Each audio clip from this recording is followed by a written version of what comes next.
Magandang umaga po. Ako po ay si Rob, ang DM Sablay Operator. Ito ang motor machine natin. Ginamit natin sa loob ng 4 na araw na umabot ng 49 meters.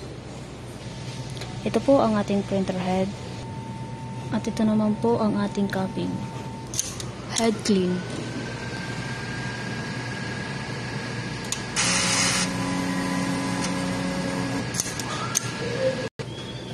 Nozzle check.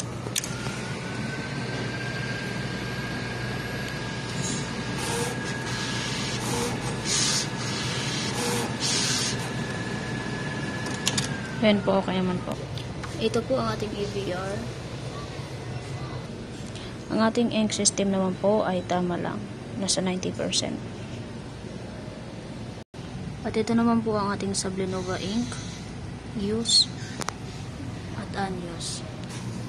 At ito naman po ang ating ink tank waste. Kakalinis ko po kanina.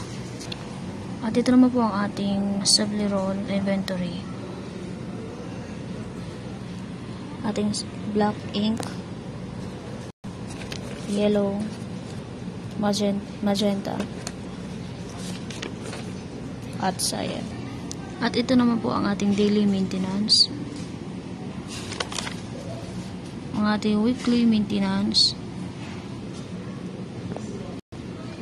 Ito naman po ang ating daily output ng 49 meters.